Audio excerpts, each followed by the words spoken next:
बहुत कठिन सब्जेक्ट है ये अंग्रेजी, आपको क्या लगता है? जी सर, कठिन तो है, बट थोड़ा-सा अगर हम लोग ध्यान देते हैं कि बातें अगर अपनी रखनी हो, तो बच्चों को किस तरीके से उस चीज़ के लिए कन्विंस करना है, तो फिर ये हिंदी से भी बहुत ईज़ी हो जाता है।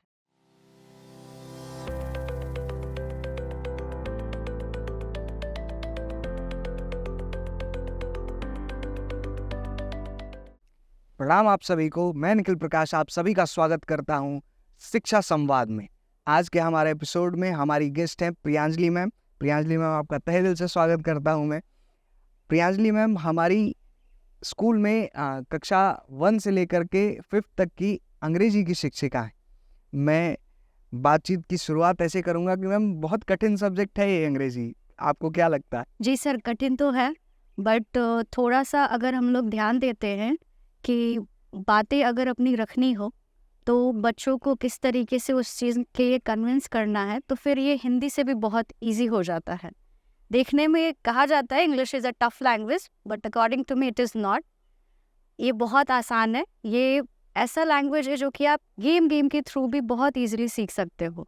और इसके एग्ज़ाम्पल्स हमारे ऐसा रेशन है ही, जो आप पर डे देखते हो उनकी एक्टिविटीज़ के थ्रू। मैम जैसे होता है ना कि जब आपको मैच्योर बच्चे मिलते हैं, कुछ मैच्योर जैसे 6, 7, 8 के बच्चे होते हैं, वो कुछ समझने लगते हैं, उनको समझाना काफ़ी आसान होता है।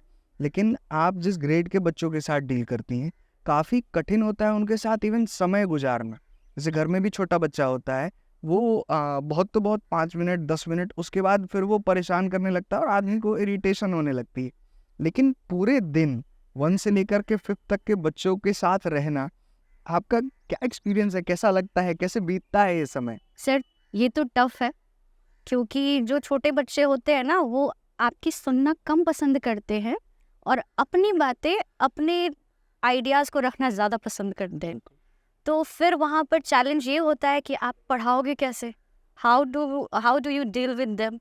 तो फिर वहाँ पर बातें रहती हैं कि आप 50% पहले उनकी बातों को सुनिए, 10% उन्हें इन्वॉल्व रखिए कि वो क्या करना चाहते हैं, देन वो 40% आपकी बातें मानने के लिए रेडी हो जाते हैं। बहुत तो बढ़िया। ये स्ट्रैटेजीज हम टीचर्स यहाँ पर सीखते हैं, और ये चीज़ मैंने स्पेशली डायरेक्टर सर से सीखा है, that how to control it and how you have to take the patience when you are dealing with your students. तो ये चीज़ मुझे इंस्पायर करता है, और वही चीज़ सीखते हुए मैंने बच्चों को डील करना सीखा है यहाँ। बहुत बढ़िया। मैम क्या कुछ सिखाते हैं हम? जैसे अगर ग्रेड 1 की बात करी जाए, अगर 1 क्लास में कोई बच्चा आता है, तो कहाँ से शुरू करते हैं हम लोग अंग्रेजी? क्या कैसे कैसे शुरुआत होती है इसकी? सर, ग्रेड 1 की बात की जाए तो वहाँ पर हम लोग, क्योंकि बच्चा वहाँ पर बेसिक के फॉर्म में आता है, उसे कोई भी नॉलेज नहीं होती है। बिल्कुल। हमारा पर्पस रहता है कि नॉलेजेबल हो या फिर नहीं हो, doesn't matter, we have to start from the alphabet. Good. हम लोग अल्फाबेट से स्टार्ट करते हैं, फिर उसे हम लोग वर्ड्स पर ले जाने से पहले जो हम लोगों ने पहले पढ़ा था, के से क, के से ख, उस पैटर्न को फॉलो करते हैं। बिल्कुल। ये पैटर्न फॉलो करने से हमें ये रिजल्ट मिलता है कि बच्चे का वर्ड को फॉर्म करने का जो एक आइडिया होता है ना, वो सीख जाता है। और इससे फिर धीरे धीरे स्टेप बाय स्टेप हम लोग उसे सेंटेंस और तब चैप्टर्स की तरफ बढ़ते हैं, तो हमें भी थोड़ा इजी हो जाता है और बच्चों को भी समझ में आने लगता है that what we are learning. तो ये पैटर्न हम लोग फॉलो करते हैं। बहुत सुंदर। इंग्लिश में चैप्टर 1 मारीगोल्ड अभी चल रहा है ना, Yes, sir. एनसीईआरटी की जो पुस्तक है, उसमें पहला चैप्टर हैप्पी चाइल्ड, जी। जहाँ तक मुझे याद है ना? उसमें एक्चुअली एक शब्द आता है लाफ, सेकंड या थर्ड लाइन में। 1 क्लास का बच्चा उस चीज़ को पढ़ना कैसे सिखाते हैं उस चीज़ को? जैसे यूकेजी में जो बच्चे होते हैं वो तो काफ़ी कम जानते हैं। अब लाफ तो खैर कॉमनली यूज़ हो जाता है, मगर जिस परिवेश में हम लोग हैं, यहाँ तो अंग्रेजी का ई भी फिर दिक्कत वाली बात होती है। जैसे बच्चे हमारे पास जो आते हैं, बहुत कम ऐसे बच्चे होते हैं जो नोन होते हैं कि हाँ भाई ये सारी सेंटेंसेज हैं, या फिर उनके घरों में कुछ कुछ बात अगर होती हो तो। मगर जो बिल्कुल भी अपोजिट वाले जोन से बच्चा आ रहा होता है, जहाँ पे मगही या भोजपुरी बोली जा रही है, उन बच्चों को फिर ये शब्द कैसे सिखाते हैं? क्या तरीका होता है? सिर्फ वैसे बच्चों के लिए हम लोग एक्सप्रेशन का यूज़ करते हैं। एक एक्टिविटी क्लास के दौरान ऐसे क्लासेस भी हम लोग इंक्लूड करते हैं जिसमें उन वर्ड्स का कलेक्शन हम बनाएं, जिसमें हम लोग वहाँ पर उसे एक्सप्रेशन सिखाएंगे। और एक्सप्रेशन के थ्रू उन बच्चों को ये सिखाया जाता है that what does laugh mean, what does cry mean, if we are standing so what does it mean. तो वो एक एक्टिविटी क्लास के दौरान हम लोग उन सारे वर्ड्स का कलेक्शन करते हैं और फिर बच्चे धीरे धीरे उस चीज़ को सीखने लगते हैं। अब छोटे छोटे एग्जाम्पल्स के साथ हम लोग मतलब हमारे दर्शकों को मुझे आप बताइए कि कैसे कैसे क्लासेस ली जाती हैं, ये सुबह से शाम तक कैसे आपका रूटीन चलता है, क्या कुछ कैसे कैसे चलता है, आप प्लीज़ बताइए। सर सुबह जैसा कि हम लोग जानते हैं 12 आवर्स का हमारा रूटीन है और ये काफ़ी चैलेंजिंग है। इतना चैलेंजिंग कि बच्चों को वहाँ पर कनेक्ट कर पाना 12 आवर्स पढ़ाई के साथ टफ हो जाता है। तो वहाँ पर हम लोग क्लासेस में ज़्यादातर यही कोशिश करते हैं कि उसे हम लोग इंटरैक्टिव तरीके से गेम्स के थ्रू, एक्टिविटीज़ के थ्रू ज़्यादा इन्वॉल्व करें, तभी हमें बेस्ट रिजल्ट मिलेगा। जैसे हम लोग वीडियोस भी बनाते हैं बच्चों का, इवन उनको दिखाते हैं that how you have perform, they feel very nice, energetic, और उसके बाद हमें और भी अच्छा रिजल्ट मिलता है। तो दिन भर के रूटीन में हमारा मेन मकसद ये होता है कि बच्चा कभी भी ये ना समझे कि मुझे पढ़ाया जा रहा है। हम लोग का टारगेट ये नहीं रहता कि बच्चे को ये समझ में आए कि मैं उसे पढ़ा रही हूँ, नहीं, वी आर प्लेइंग। और अगर ये दिमाग में उसके रहता है ना, then he can do everything whatever you tell him to do. इसके साथ ही साथ जैसे एग्जाम्स, बहुत छोटा बच्चा, एक 1 क्लास में अगर आप लेकर के चलें तो 6-7 साल का बच्चा है, कैसे डील करते हैं एग्जाम्स के साथ? बच्चे बहुत ज़्यादा परेशान होते हैं जब उनको सुनना ही एक बार आप इन्फॉर्म कर देते हैं ना यूनिट टेस्ट होने वाला है, फिर वो मुझे ऐसा लगता है कि बड़े बच्चों से ज़्यादा परेशान छोटे बच्चे रहते हैं कि हमारा टेस्ट होने वाला है। वो डरते भी बहुत ज़्यादा है। जैसे रिद्या, एक बच्ची अपनी, मतलब मैंने हमेशा उसको परेशान देखा है एग्जाम्स के टाइम पे। तो उस समय पे एक टीचर की ड्यूटी क्या बन जाती है? प्रियांजलि मैम उस चीज़ को कैसे डील करती हैं? सर वहाँ पर मेरी ड्यूटी ये रहती है कि बच्चे को पहले तो उस प्रेशर से मैं निकालूं। मेरा टारगेट कभी भी ऐसा नहीं रहता कि मैं बच्चे को एग्ज़ाम ओरिएंटेड चीज़ों को लेकर रखूं। हमेशा की तरह एग्जामिनेशन के टाइम भी मैं क्लास को बिल्कुल वैसे ही रखती हूँ जैसा कि मेरा क्लासेस रेगुलर वे में चलते रहता है। तो मेरे सब्जेक्ट में बच्चे को पता ही नहीं चलता है कि उसका एग्ज़ाम कब आया और कब गया। जैसे अभी हमारे यूनिट टेस्ट 4 की तैयारी चल रही है। आज ग्रेड 1 के स्टूडेंट्स के साथ मैंने डील किया because they have tomorrow their English paper. तो आज मॉर्निंग से हम लोगों ने 8th पीरियड तक, they are very dedicated to their work, और 8th पीरियड तक बिना कुछ बोले वो मेरे साथ, मैं जो भी एक्टिविटीज़ करा रही हूँ वो कर रहे हैं, दे आर इन्वॉल्व। तो मैं उस चीज़ को छोटे छोटे पार्ट्स में डिवाइड कर देती हूँ। जितना एफर्ट वो करते हैं मैं उसको दिखाती हूँ कि आप बहुत बेहतर कर रहे हो और मैं वहाँ पर हूँ। तो छोटे छोटे पार्ट्स में जब मैं कॉन्सेप्ट को डिवाइड कर देती हूँ तो उन्हें पता ही नहीं चलता है कि उनका सिलेबस क्या है, और वो बहुत ही एनर्जेटिक फॉर्म में करते हैं। Doing their work they usually said ma'am I have done, I have completed. मैं उनका लेवल कभी भी गिरा हुआ देखती ही नहीं। उन्हें पता ही नहीं चलता है कि उन्होंने 10 चैप्टर्स कंप्लीट कर लिए या 5 चैप्टर्स। तो छोटे छोटे पार्ट्स में जब हम लोग किसी चीज़ को डिवाइड करते हैं ना, तो वो किसी भी चीज़ को बोझ बनने नहीं देता है, और वही स्ट्रैटेजी के थ्रू मेरे बच्चे बहुत बेस्ट कर रहे हैं। बहुत सुंदर। तो मैम अब अज्यूम करके चलिए कि मैं रिद्या हूँ और आज आपकी क्लास है और आपको नाउन पढ़ाना है। Go for it. Sure sir. Okay Ridya, how are you today I am fine ma'am. And how is your mother? She is also fine. Okay, आपको मम्मा ने आज क्या बना कर दिया है? मैम शायद पराठा। Very nice. और पराठे के साथ आप क्या खाना पसंद करते हो? अच्छा, वेरी गुड। अच्छा एक बात बताओ, वहाँ आपको कुछ नजर आ रहा है क्या? कुछ लोग वहाँ से जा रहे हैं। हाँ how many are they? Ma'am 1 2 3 3 peoples are there. Very good. तो जब आप कुछ खाते हो तो do you want to have some water? I would love to have some water. Okay. तो रिद्या पता है आज हम लोग जो चैप्टर डील करने वाले हैं ना, उसमें ऐसी बहुत सारी चीज़ों को हम लोग इन्वॉल्व करेंगे जहाँ पर आपको पता चलेगा कि किस तरीके से उस चीज़ को हम लोग डेली लाइफ में यूटिलाइज करते हैं और उसको एक वर्ड के थ्रू जाना जाता है। जैसे मान लो यहाँ पर एक ग्लास रखा हुआ है।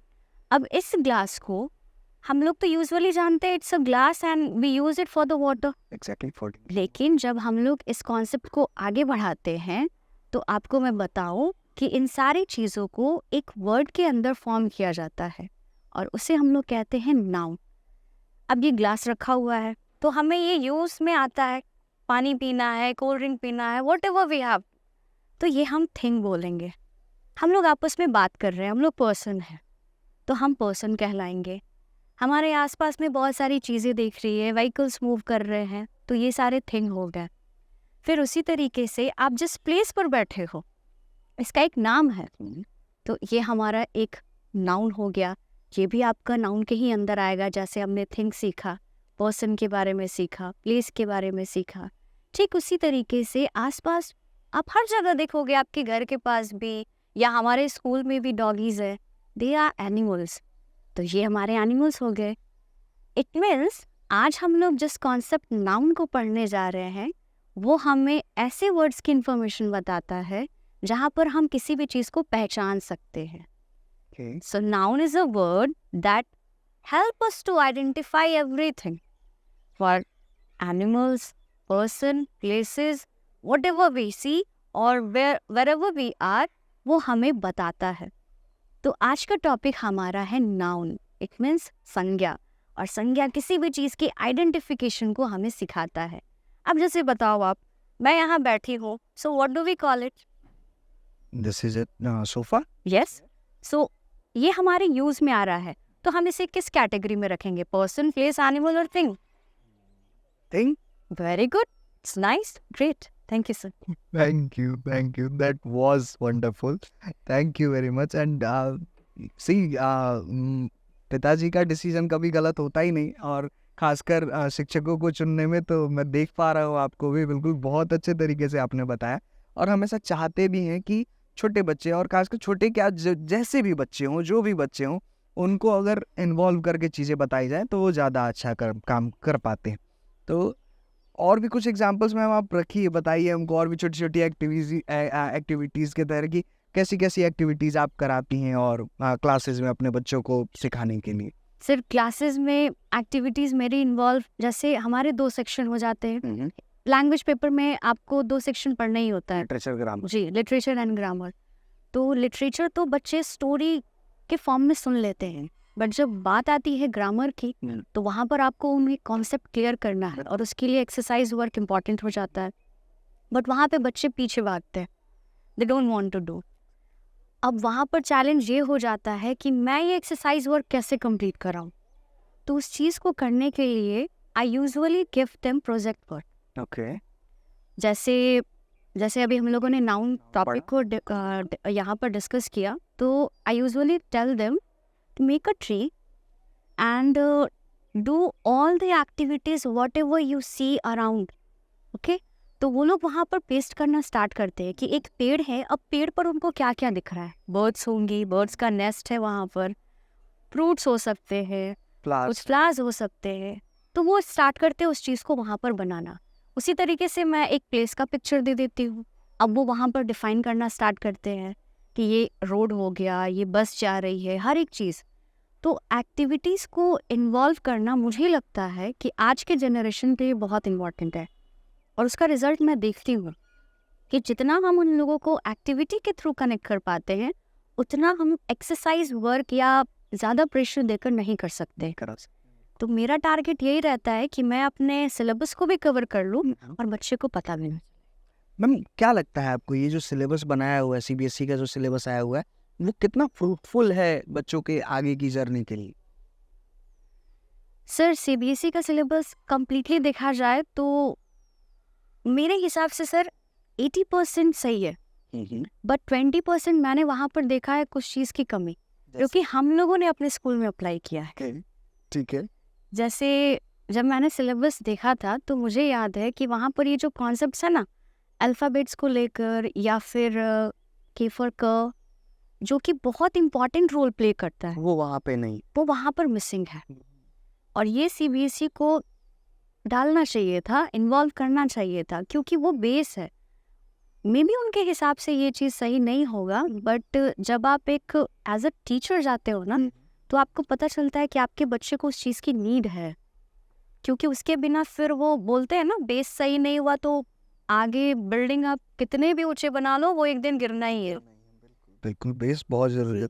सही बात है। अभी जैसे अब आजकल तो हिंदी टाइप करने के लिए फोनेटिक कीबोर्ड्स आ गए हैं, उसमें अगर आपको के फॉर क, के एच फॉर ख पता है तो आप बहुत इजीली हिंदी टाइप कर सकते हैं। यस सर, है ना? बस वही है कि आपको ये चीज़ें आनी आइडिया हो। यस, बिल्कुल। खैर आगे बढ़ते हुए मैम आप बताइए, अब तो ये तो 1 क्लास की बात हो गई, अब डील करते हैं कि आप 5 क्लास में लास्टली जा रही हैं, 1 to 5 में आप पढ़ा रहे हैं, तो 5 क्लास में कैसे पढ़ाई होती है आपके यहाँ? कैसे पढ़ाते हैं आप क्लास 5 में? वहाँ भी एक आध एग्जाम्पल के साथ हमको बताइए कि अभी तो बात 1 की थी, अब 5th की है, 5th में कैसे डील करते हैं बच्चों? सर 5th स्टैंडर्ड में प्लस पॉइंट ये होता है कि आपको थोड़ी सी सिंसेरिटी नज़र आती है। बच्चों में हाँ, और क्लास 5th में वैसे बच्चे आपको मिलते हैं ना जो मैच्योर एज पर हैं, तो उनका वहाँ पे डाइवर्जन मतलब हर वक्त वो डाइवर्ट होते रहते हैं। ये चीज़ मुझे हमेशा देखने को मिला है। तो वो कंसंट्रेट करने के लिए क्या करते हैं हम लोग फिर, उनके डाइवर्जन को हटाने के लिए? 1 क्लास में तो एक्टिविटी करा ली, अब सर 5th में फिर हमें फ्रेंडशिप करनी पड़ती है बच्चों से। ओके, वहाँ पर दिखाना होता है कि जिस फेज से वो जा रहे हैं उस फेज से हम लोग भी आए हैं, ठीक है, और ये नॉर्मल है, ये सबके साथ होता है। So we have to do the friendship with them. उन्हें दिखाना होता है I am like your elder sister, you can share everything with me, never hesitate, जो भी प्रॉब्लम में आओ मुझसे डील करो, we will work on it. तो जब वहाँ पर मैं ये इस कॉन्सेप्ट को यूज़ करती हूँ as a guardian, as a elder sister, तब वो वहाँ पर थोड़ा सा जो उनका शाइनेस है या फिर किसी चीज़ को लेकर डर है वो दूर होता है, और बेझिझक वो आकर अपना प्रॉब्लम शेयर करते हैं। और ये सारी चीज़ें हेल्प करती है फिर उनसे किसी भी टॉपिक को आगे बात करने के लिए, या फिर अगर वो आगे बढ़ रहे हैं तो उस चीज़ पर हमें हेल्प मिलता है कि किस एक्टिविटीज़ में कौन सा बच्चा कहाँ पर यूज़ में जा रहा है या मिस यूज़ में जा रहा है। तो ये सारी चीज़ें वहाँ पता चलती हैं फ्रेंडशिप कर कर। तो मेरा मानना है कि वो मैच्योरिटी पीरियड है, क्योंकि उसके बाद जब वो 6th-7th में जाएगा तो उस पर और भी पढ़ाई का प्रेशर आएगा, और ये एक बैलेंस वाला फेज आ जाता है। तो वहाँ पर फ्रेंडशिप अगर हम करते हैं तो बहुत सारी चीज़ें बच्चा वहाँ से सीखेगा भी आपसे, और अपनी बातों को रखना भी जानेगा कि मुझे क्या कहना है और क्या प्रॉब्लम है, वो सारी चीज़ें मैम को बताना चाहिए। ठीक है। बात करते हैं मैडम सब्जेक्ट की, तो पर्टिकुलरली आपको क्या लगता है बच्चों को कहाँ दिक्कत आती है इंग्लिश में, कहाँ फंसते हैं बच्चे? सर बच्चे इंग्लिश में फंसते हैं एक्सप्लेनेशन में, दूसरा रीडिंग में, ठीक है, जो कि मैंने सीबीएसई को लेकर कहा कि रीडिंग वाली प्रॉब्लम इसीलिए आ रही है। अगर हम लोग उस वर्ड फॉर्मेशन को समझे तो वो हमें में भी देखने को नहीं मिलेगी। तो बच्चे एक्सप्लेनेशन में ही फंसते हैं सबसे ज़्यादा, क्योंकि वो प्रॉपरली नहीं समझ पा रहे हैं, कि कन्वे नहीं कर पा रहे हैं व्हाट वी हैव टू सी। उसके लिए आप क्या कर रहे हैं? सर रीडिंग को लेकर मैंने अभी क्या किया है कि बच्चों को छोटे छोटे स्टेटमेंट्स देना स्टार्ट किया है। ठीक है, उस चीज़ को पहले मैं एक्सप्लेन करती हूँ, 2 दिन उन्हें टाइम देती हूँ, ठीक है, 2 दिन उन्हें इन्वॉल्व करती हूँ कि as I do you have to repeat it. Example for an example, जैसे मैंने कोई टॉपिक ले लिया पॉल्यूशन, पॉल्यूशन, ठीक है, तो पॉल्यूशन मैंने टॉपिक जब लिया तो मैंने बताया व्हाट इज़ पॉल्यूशन, और उसके बाद उस पर 5 to 6 लाइन्स मैंने लिखा, ठीक है, मैंने उन्हें समझा दिया। अब मैं I am an English teacher, लेकिन मैं कभी भी इस चीज़ को नहीं प्रेफर करती कि that I have to use English all the time. मेरा मकसद है बच्चे को सिखाना, ठीक बात है, लेकिन तो मैडम मैं बाइलिंगुअल रहती हूँ। ठीक है, बाइलिंगुअल होना ठीक है, लेकिन आप ये भी चीज़ देखेंगी जब जैसे कि बच्चा वो चीज़ें सीखता है जो वो देखता है, मानते हैं आप? तो बाइलिंगुअल होना वहाँ तक ठीक है जहाँ तक आपके पास कोई ऐसा बच्चा है जिसको बिल्कुल भी अंग्रेज़ी समझ में नहीं आ रही, और आपके पास ऐसे बच्चे हैं, मैं समझ सकता हूँ क्यों आपको बाइलिंगुअल होना पड़ता है, लेकिन कोशिश तो as a teacher, as a English school teacher ये होनी चाहिए कि हमारा बच्चा भी इंग्लिश बोले और हम भी बोले, क्योंकि 5 सब्जेक्ट है और जिसमें से 4 अंग्रेजी में पढ़ाने होते है ना, तो बहुत ज़रूरी है कि बच्चा अंग्रेजी बहुत अच्छे से समझे और बहुत अच्छे से बोल भी पाए। इसमें भी बहुत सारी चैलेंजेस आते हैं। खैर हम लोग वापस आपके वाले टॉपिक पे आते हैं, आप बाइलिंगुअल हैं, इस पे फिर से बात करेंगे हम। जी, नहीं तो सर इस पर मैंने काम भी किया है कि मैं इधर से भी काम करूं और इधर से गिरना भी नहीं चाहिए। तो मैं क्या करती हूँ क्लासेस में, जैसे मैंने स्ट्रिक्टली मना कर रखा है बच्चों को कि when I use to talk in English you have to talk in English with me, okay, and when I use Hindi you have to talk in Hindi with. Okay, so तो दैट्स चीज 2 वेज, जी दैट्स गुड। मैंने खुद पर ही लागू कर लिया है। ठीक है, ठीक है, तो बच्चे उस चीज़ को बात करते हैं जैसे मैं बात करती हूँ। ठीक है, तो जैसे मैंने एग्जांपल दिया पॉल्यूशन टॉपिक, तो वहाँ पर मैंने उन्हें 5 to 6 लाइन बता दिया। ठीक है, अच्छे से एक्सप्लेन कर दिया, बहुत सुंदर, और एक्सप्लेनेशन हिंदी और इंग्लिश दोनों में रख दी, ठीक है। ताकि वो इंग्लिश को धीरे धीरे कैप्चर करना सीखे कि मैम क्या कह रही है, व्हाट शी वांट टू से, उनका कहने का मकसद क्या है। अब जब वो कॉन्सेप्ट वो सीख जाता है, मैं चैप्टर्स को पैराग्राफ वाइज डिवाइड कर देती हूँ। हार्डली 6 to 8 लाइंस एक दिन लेकर चलूँगी, उसको एक्सप्लेन करूँगी, और फिर सारे बच्चों को 1 by 1 मैं बोलती हूँ you have to explain it. तो जैसे मॉर्निंग में मैंने इस चीज़ को कराया, इवनिंग का टाइम मैं इस पर यूटिलाइज कर देती हूँ। जो मैंने मॉर्निंग में किया वो मेरा रिवीजन पीरियड हो गया इवनिंग में। तो इस तरीके से मैंने आजकल ये वर्क अराउंड 1 मंथ से स्टार्ट किया है, और वहाँ पर मुझे रिजल्ट मिल रहा है। बड़े ये मॉर्निंग इवनिंग में कैसे काम करते हैं? जैसे मान लीजिए मॉर्निंग में क्या किया, इवनिंग में क्या किया, इसको भी थोड़ा एक्सप्लेन कीजिए हमारे व्यूअर्स को। ये 12 घंटे बच्चे रह रहे हैं जो यहाँ पे 6:45 अराउंड आपकी क्लासेस चालू हो जाएगी, 6:30 में असेंबली, 6:45 क्लासेस स्टार्ट हो जाती हैं और उसके बाद 6:15 तक चलती हैं क्लासेस। तो क्या कुछ होता है इसमें, कैसे कैसे काम करते हैं? सर यहाँ पर टारगेट ये रहता है कि मॉर्निंग में जिस कॉन्सेप्ट को हम लोगों ने डील किया है, यूजुअली इवनिंग में हम दूसरा ना पढ़ाकर उसी कॉन्सेप्ट पर रिवीजन कराते, जो भी सुबह पढ़ाया उसको शाम में फिर जी। रिविजन करा, कंप्लीटली रिवीजन। ठीक है। तो उससे प्रॉब्लम ये नहीं हो पाता है, मतलब प्रॉब्लम हमें ये नहीं मिलती है कि बच्चा प्रेशराइज हो गया। इस चीज़ से हम लोग मतलब आज़ाद है। मॉर्निंग में जो मैंने पढ़ाया, इवनिंग का यूटिलाइज करती हूँ मैं एज अ रिवीजन उसकी प्रैक्टिस हो गई। कम्प्लीटली। तो इससे क्या होता है कि प्रेशर नहीं हुआ, और इजीली वो आपका काम भी कर लेते हैं। और इवन जो डाउट उनका जो रह जाता है ना, जैसे हम लोग तो पढ़ाते हैं, डाउट्स तो एज अ स्टूडेंट मेरे भी होते थे, बच्चों के भी होंगे जिसे मैं पढ़ा रही हूँ, तो वो सारी चीज़ें इवनिंग के टाइम पर कंप्लीट हो जाती हैं। बहुत बहुत धन्यवाद प्रियांजलि मैम आपका, बहुत बहुत धन्यवाद, बहुत बहुत धन्यवाद आप सभी का, बहुत ही धैर्य के साथ हमें देखने के लिए। फिर मिलते हैं।